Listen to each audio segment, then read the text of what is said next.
1832 George Washington ముక్కలు చెక్కలుగా పరాయి పాలనలో మగ్గుతున్న అమెరికాను ఏకతాటిపైకి తెచ్చిన నాయకుడు. అమెరికాకు స్వాతంత్ర్యం తీసుకురావడంలో క్రియాశీలక పాత్ర పోషించిన వాషింగ్టన్ పుట్టింది ఈ రోజే. నాటి బ్రిటిష్ అమెరికాలోని వెస్ట్ మోర్లాండ్ లో పుట్టారు. అమెరికా సైన్యానికి అధ్యక్షుడిగా పనిచేశాడు. స్వతంత్రానంతరం వాషింగ్టన్ అమెరికాకు తొలి అధ్యక్షుడయ్యాడు. కథన రంగంలో అందరినీ ముందుండి నడిపించాడు. దేశ రాజ్యాంగ రచనలో వాషింగ్టన్ది కీలక పాత్ర. 2 సార్లు అధ్యక్షుడిగా ఎన్నో సేవలందించిన వాషింగ్టన్ అమెరికా చారిత్రక పురుషుడిగా కీర్తి సంపాదించారు. అమెరికా జాతిపిత బిరుదు పొందారు.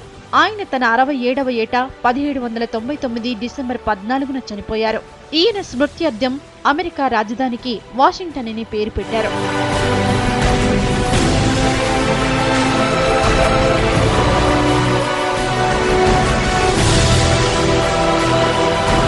1836 మహామహోపాధ్యాయ పండిత మహేష్ చంద్ర న్యాయరత్న భట్టాచార్య బెంగాల్ ఉద్యమంలో కీలక పాత్ర పోషించిన ఉద్యమకారుల్లో ఒకరు. బెంగాల్లోని నారిట్లో ఆయన పుట్టింది ఈ రోజే. తన సాహిత్యంతో బెంగాల్ ఉద్యమంలో వేలాది మందిని కదిలించారు భట్టాచార్య. ఈశ్వర్ చంద్ర విద్యాసాగర్ భట్టాచార్య సమకాలికుడు. సాహిత్యంతో సంచలనం సృష్టించిన భట్టాచార్య 70 ఏళ్ల వయసులో 1906 ఏప్రిల్ 12న చనిపోయారు.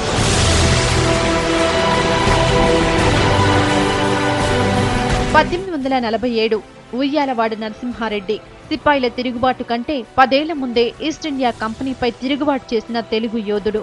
బ్రిటిష్ ప్రభుత్వం ఆయన్ని ఉరితీసింది ఈ రోజే. 1846 జూన్లో రాయలసీమలో ఈస్ట్ ఇండియా కంపెనీకి తొత్తులుగా పనిచేస్తున్న పాలెగాండ్లపై తిరుగుబాటు చేశాడు. దాంతో ఆయన దేశవ్యాప్త గుర్తింపు పొందారు. ఏడాది తర్వాత బ్రిటిష్ పాలకులు ఉయ్యాలవాడ నరసింహారెడ్డిని ఉరితీశారు. ఆయన మరణం ఎంతో మంది ఉద్యమకారులకు స్ఫూర్తినిచ్చింది.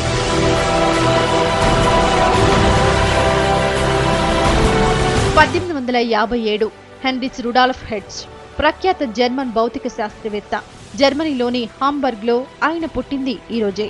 జేమ్స్ క్లర్క్ మ్యాక్స్వెల్ కనుగొన్న లైట్ ఎలక్ట్రోమాగ్నెటిక్ థియరీని మరింత అభివృద్ధి చేశాడు హెర్ట్జ్. ఆయన పేరుతోనే ఎలక్ట్రోమాగ్నెటిక్ వేవ్స్ ఫ్రీక్వెన్సీని హెర్ట్జ్ గా నామకరణం చేశారు. భౌతిక శాస్త్రంలో విస్తృత పరిశోధనలు చేసిన హెర్ట్జ్ 37 ఏళ్ల వయసులో 1894 జనవరి 1న చనిపోయారు.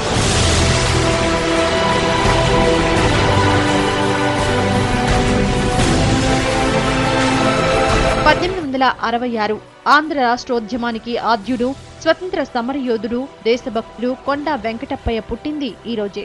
గుంటూరు ఆయన జన్మస్థలం. గాంధీ సేవానుల్లో కొండా వెంకటప్పయ్య ఒకరు. 1902లో జాతి చైతన్యం కోసం కృష్ణా పత్రికను వాసు నారాయణరావుతో కలిసి ప్రారంభించారు. 3 ఏళ్ల పాటు పత్రికను నడిపిన వెంకటప్పయ్య తన బాధ్యతలను ముట్నూరు కృష్ణారావుకు అప్పగించారు. ఆంధ్ర రాష్ట్ర స్వతంత్ర ఉద్యమంలో ప్రముఖ పాత్ర పోషించిన వెంకటప్పయ్య 1949 ఆగస్టు 15న చనిపోయారు. 1878 వాల్టర్ రిడ్జ్ ప్రముఖ స్విస్ భౌతిక శాస్త్రవేత్త.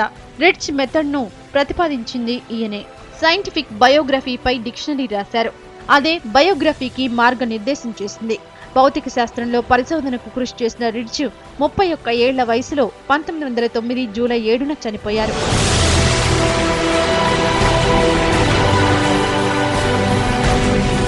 1918 రాబర్ట్ వార్డ్లో ప్రపంచ చరిత్రలో ఆల్ టైమ్ హైట్ పర్సన్ గా చెరిగిపోని రికార్డులకెక్కిన వ్యక్తి. అమెరికా ఇలినాయిస్ లోని ఆల్టన్ లో ఆయన పుట్టింది ఈ రోజే. 8 అడుగుల 11 అంగుళాల హైట్ అతనిది. పిట్యూటరీ గ్లాండ్ లోని కణాలు పరిమితికి మించి పెరగడంతో అతను అంతకంతకు పెరిగాడు. దాంతో అది అతని ప్రాణాలు తీసింది. 22 ఏళ్ల వయసులో 1940 జూలై 15న చనిపోయాడు వార్డ్లో.